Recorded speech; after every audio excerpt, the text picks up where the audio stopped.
दोस्तों नमस्कार। राहुल गांधी को लेकर के मैं एक बात बहुत पहले से बोलता आ रहा हूं कि राहुल गांधी होना आसान नहीं है और राहुल गांधी सरीखे एक शख्स को डराने की कोशिश करना ये तो किसी के लिए भी आसान नहीं है। और राहुल गांधी ने कई मौक़ों पर यह चीज़ बोला है कि बीजेपी वालों के मन में पता नहीं है कहाँ से भ्रम आ गया है कि वो राहुल गांधी को डरा सकते हैं। और इस चीज़ को उन्होंने साबित भी किया है कि राहुल गांधी भाजपाइयों के गिदड़ भभकी से डरने वाले नहीं हैं। इसको साबित भी किया है उन्होंने। लेकिन उस पर आने से पहले थोड़ा सा हम पृष्ठभूमि को समझते हैं, इसके बैकग्राउंड को समझते हैं कि मैं ऐसा क्यों बोल रहा हूँ। राहुल गांधी यूएस दौरा पर थे, आप सबने देखा। और जब वो यूएस दौरा पर थे उसी दौरान तकरीबन जो है बीजेपी का एक पूरा जो नेतृत्व है, कह लीजिए जो बीजेपी के नेता हैं, स्थापित जो नेता हैं बीजेपी के, उन्होंने राहुल गांधी को लेकर के ऐसे ऐसे बयान दिए जो कि सीधे तौर पर हिंसात्मक हैं, जो कि हिंसा को बढ़ावा देने वाले बयान हैं और नफ़रत से भरे तो है ही। कई सारे बीजेपी के नेता और बीजेपी के जो सहयोगी हैं महाराष्ट्र के अंदर, एकनाथ शिंदे की जो पार्टी, उनके नेता संजय गायकवाड़, और इन लोगों ने जो बयान जारी किए, किसी ने ये बोला कि राहुल गांधी तेरा वही हाल होगा जो कि तेरी दादी इंदिरा गांधी का हुआ था। किसी ने राहुल गांधी की जीभ काटने की बात करी, किसी ने जीभ जलाने की बात करी, किसी ने आतंकवादी नंबर 1 कह दिया। ये तमाम चीज़ें हो रही थी। और जब ये चीज़ें हो रही थी तो उसी वक्त जो कांग्रेस पार्टी के लोग हैं वो ये बोल रहे थे कि इस पर कहीं ना कहीं जो बीजेपी का शीर्ष नेतृत्व है उसकी सहमति है। उसकी सहमति के बिना भारतीय जनता पार्टी का कोई भी नेता इस तरीके का बयान जारी नहीं कर सकता है राहुल गांधी जैसे एक व्यक्ति के लिए, जो कि भारतीय लोकतंत्र के अंदर नेता प्रतिपक्ष के पद पर अभी विराजमान है। और ये बात साबित भी हो गई। जब ये तमाम चीज़ें चल रही थी तब कांग्रेस पार्टी के राष्ट्रीय अध्यक्ष मल्लिकार्जुन खड़गे जी ने प्रधानमंत्री को एक चिट्ठी लिखा और प्रधानमंत्री को चिट्ठी लिख करके इन तमाम चीज़ों से उनको अवगत कराने की कोशिश करी कि भारत के नेता प्रतिपक्ष को आप ही के पार्टी के कुछ लोग किस तरीके से सीधे तौर पर धमकी दे रहे हैं, जान से मारने की धमकी दे रहे हैं, अंग भंग करने की धमकी दे रहे हैं। और भारतीय जनता पार्टी की तरफ से कोई जो है इसका खंडन नहीं कर रहा है। जो कोई भी बड़े नेता है वो खंडन नहीं कर रहा है। इनफैक्ट जब गृह मंत्री से, अमित शाह से जब सवाल पूछा किसी पत्रकार ने बिट्टू को लेकर के, तो गृह मंत्री ने, अमित शाह ने उस सवाल को ही राजनीतिक करार दे करके उसका जवाब देना उचित नहीं समझा, है ना। तमाम चीज़ जो है उसको खड़गे साहब ने उसमें लिखा और प्रधानमंत्री को बताया और ये उम्मीद जताई कि हम आपसे अपेक्षा करते हैं, आपसे उम्मीद करते हैं कि आप इस चीज़ पर नियंत्रण लगाएंगे। अपने जो नेता हैं, आपके जो बीजेपी के नेता हैं, उन पर आप नियंत्रण लगाएंगे ताकि वो इस तरीके का बयान नहीं दे। लेकिन हुआ क्या? हुआ वही जो कि सबको पता था। प्रधानमंत्री ने उस चिट्ठी का जवाब नहीं दिया खड़गे साहब का, लेकिन जो जेपी नड्डा साहब हैं उन्होंने उस चिट्ठी का जवाब दे दिया। पूरा 3 पेज का एक चिट्ठी जेपी नड्डा ने लिख लिया। और उस चिट्ठी का जो अगर एक लाइन में आपको मैं बताना चाहूँ तो उस चिट्ठी का एक लाइन में निष्कर्ष यही है कि भारतीय जनता पार्टी, नरेंद्र मोदी, अमित शाह, चिट्ठी जेपी नड्डा ने खुद से नहीं लिखा है ना, वो चिट्ठी पीएमओ से आया। जेपी नड्डा सिर्फ उसको एक माध्यम के रूप में वहाँ पर काम कर रहे थे। तो उस चिट्ठी को पढ़ने के बाद में यही निष्कर्ष निकलता है कि जो भारतीय जनता पार्टी का शीर्ष नेतृत्व है, जो सर्वे सर्वा, जो गुजरात लॉबी है, वो इस पक्ष में खड़ी है कि राहुल गांधी को लेकर के जो भी बयान दे रहे हैं बीजेपी के नेता वो सही है और उसका कारण है ना। मतलब कि राहुल गांधी ऐसे ऐसे काम कर रहे हैं, इसीलिए बीजेपी के जो नेता हैं वो इस तरीके से इनको जान से मारने की धमकी दे रहे हैं, इनका अंग भंग करने की धमकी दे रहे हैं। और यहीं पर जो है बीजेपी का जो स्टैंड है इस चीज़ को लेकर के वो क्लियर हो गया कि ये जो शंका जताई जा रही थी कांग्रेस पार्टी के द्वारा, वो क्लियर हो गया कि नहीं, ये जो नेता लोग जो बयान दे रहे हैं बीजेपी के, वो अपनी मर्जी से नहीं दे रहे हैं, बल्कि वो नरेंद्र मोदी और अमित शाह के इच्छा के अनुसार वो कर रहे हैं, इसलिए नरेंद्र मोदी या अमित शाह उस चीज़ का खंडन नहीं कर रहे हैं या उन नेताओं के ऊपर कोई कार्रवाई नहीं कर रहे हैं। ये चीज़ स्थापित हो गया। तमाम सारी ये सब चीज़ें चल रही थी। राहुल गांधी जब अमेरिका से वापस हिंदुस्तान आते हैं तो हिंदुस्तान आते ही वो एक ऐसा घटना होता है जिसको कि देख करके लोग आश्चर्यचकित रह गए।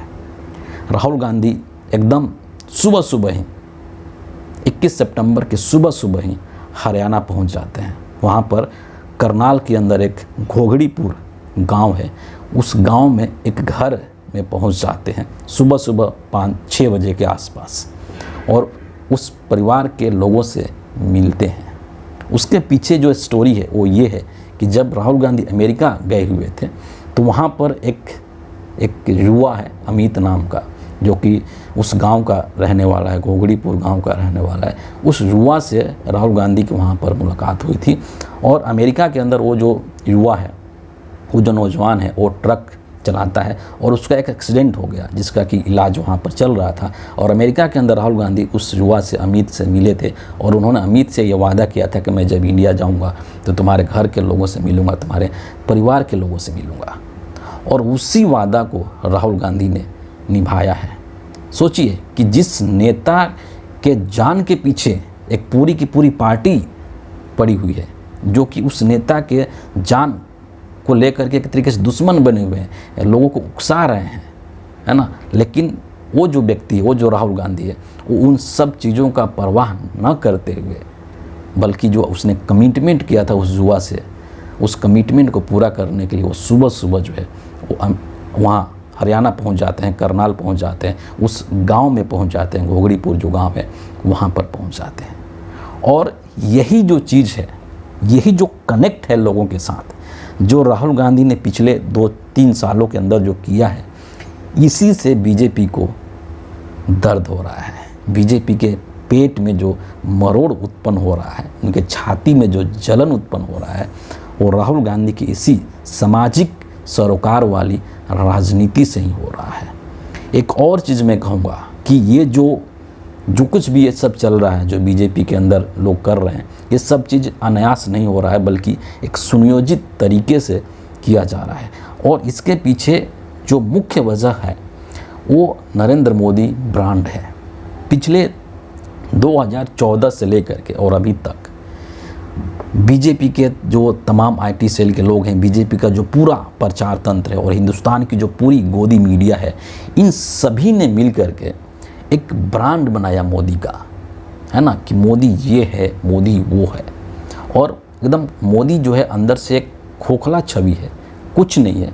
लेकिन ये तमाम जो लोग हैं जिसका कि नाम मैंने गिनाया, चाहे गोदी मीडिया के चैनल्स हों, बीजेपी का जो पूरा प्रचार तंत्र है, आईटी से, सभी लोगों ने मिल करके उस गुब्बारे को फुलाया, एक इमेज बनाने की कोशिश की, एक ऐसी छवि बनाने की कोशिश की जैसे कि पूरे विश्व में, पूरी धरती पर नरेंद्र मोदी के जैसा कोई दूसरा है ही नहीं व्यक्ति। ये ब्रांड बनाया गया लाखों करोड़ों रुपया खर्च करके नरेंद्र मोदी का। लेकिन राहुल गांधी ने पिछले 1-2 साल के अंदर जब से भारत जोड़ो यात्रा शुरू किए थे तब से लेकर के अभी तक, ये जो मोदी ब्रांड है, इस ब्रांड को राहुल गांधी ने ध्वस्त कर दिया है, ख़त्म कर दिया है। और इस चीज़ को लेकर के हिंदुस्तान की जनता राहुल गांधी के साथ खड़ी नज़र आती है। जब बोलते हैं ना भाजपाई, आज तक से बोलते यही आ रहे थे ना कि मोदी नहीं तो और कौन, ये जो एक झूठा कह लीजिए, एक छद्म जो क्वेश्चन बनाया जा रहा था भाजपाइयों के द्वारा, इसको राहुल गांधी ने 1 सेकंड में तहस नहस कर दिया, ख़त्म कर दिया। और खुद को इस रूप में उन्होंने इवॉल्व किया कि अब देश की जो जनता है राहुल गांधी को एक उम्मीद की किरण के रूप में देखने लगे। लोगों को उन पर भरोसा होने लग गया, लोगों को ये लगने लगा कि यही वो व्यक्ति है जो कि हमारी समस्याओं का निदान कर सकता है। राहुल गांधी के अंदर लोग देश का भावी प्रधानमंत्री देखने लगे। तो ये जो बना इमेज राहुल गांधी का, इससे जो पूरी भक्त मंडली है, जो पूरी भाजपा जो मंडली है, वो एकदम से बौखला गई। और जो राजनीति राहुल गांधी ने शुरू की, एक सच्चाई वाली राजनीति, एक ईमानदारी वाली राजनीति, एक नैतिकता वाली राजनीति, एक ऐसी राजनीति जिसमें इस देश के हर गरीब का, हर शोषित वंचित का जिसमें भागीदारी हो, जिसका आवाज़ दिल्ली तक पहुँचे, उस तरीके की राजनीति राहुल गांधी ने शुरू की। और उसी राजनीति ने राहुल गांधी को इस देश के लोगों के करीब पहुंचा दिया और लोगों के दिलों में जगह बनाने में राहुल गांधी सफल हुए। और इन्हीं सब चीज़ों को देख करके भाजपाइयों के मन में पीड़ा, व्यथा उत्पन्न हो गया और राहुल गांधी से पहले वो जितना नफरत करते थे, अब उससे कई गुना ज़्यादा अब नफरत करने लगे हैं। लेकिन ये राहुल गांधी हैं, ये राहुल गांधी हैं, आप इनको विचलित नहीं कर सकते हैं, आप इनको डरा नहीं सकते हैं। और ये जो चीज़ें हो रही हैं अब कि सीधे तौर पर जान से मारने की धमकी दी जा रही है, अंग भंग करने की धमकी दी जा रही है, ये भाजपाइयों के बौखलाहट का पराकाष्ठा है। ये चरम बिंदु है भाजपाइयों के बौखलाहट का, क्योंकि वो राजनीतिक तौर पर राहुल गांधी को जवाब देने के लायक नहीं है।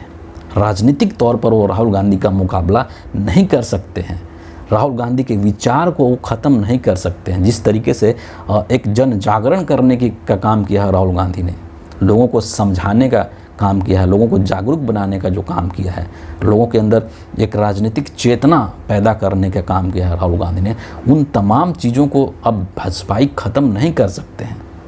तो अब ये लोग उस शख्स को ही ख़त्म करने की बात कर रहे हैं। इसीलिए जो बीजेपी के नेता हैं वो बोलते हैं कि राहुल गांधी संभल जा, नहीं तो तुम्हारा भी वही हाल करेंगे जो तुम्हारी दादी का हाल किए थे। भारतीय राजनीति के अंदर इस तरीके का दृश्य आज तक किसी ने नहीं देखा होगा। ये बहुत ही दुर्भाग्यपूर्ण है, बहुत ही अशोभनीय है और इसकी जितनी निंदा की जाए वो कम है। लेकिन एक बहुत अच्छी बात यह है कि हिंदुस्तान की जो जनता है वो इन सब चीज़ों को समझ रही है। ऐसा नहीं है कि वो समझ नहीं रही है, जनता सब समझ रही है और वो ये चीज़ साफ तौर पर देख रही है कि ये जो सारे बयान आ रहे हैं राहुल गांधी के खिलाफ वो क्यों आ रहे हैं।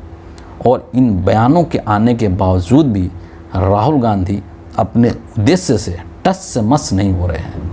उनके मन में जो विज़न है उनका इस देश के लिए, इस देश के लोगों के लिए जो सोच है, उस सोच से भाजपाइयों का ये अनर्गल बयान पीछे नहीं कर रहा है उनको। और इसीलिए राहुल गांधी तमाम चीज़ों का परवाह किए बिना हरियाणा पहुंच जाते हैं, करनाल पहुंच जाते हैं, उस गांव में उस लड़के के परिवार वालों से मिलने के लिए पहुंच जाते हैं।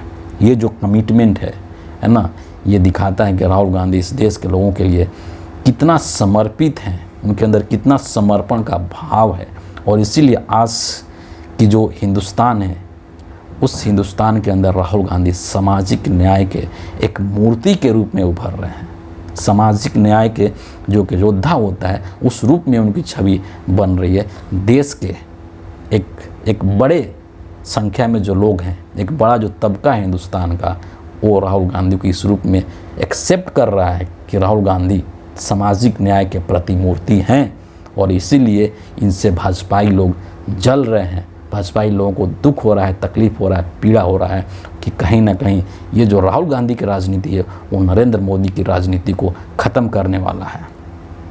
लोग इस चीज़ को समझ रहे हैं और इसीलिए जो भाजपा के लोग हैं वो राहुल गांधी को लगातार टारगेट कर रहे हैं और अनर्गल तरीके से टारगेट कर रहे हैं, गलत तरीके से टारगेट कर रहे हैं, जो कि नहीं होना चाहिए। क्योंकि ये हमारा जो देश है वो प्रेम और सद्भाव का देश है। यहाँ पर हिंसा के लिए कोई जगह नहीं है, नफ़रत के लिए कोई जगह नहीं है। और जो नफ़रत और जो हिंसा नरेंद्र मोदी फैला रहे हैं, बीजेपी फैला रही है, इनका जवाब, इनके नफ़रत का जवाब, इनके हिंसा का जवाब इस देश की जनता आने वाले समय में देगी। फ़िलहाल इस वीडियो के लिए इतना ही है।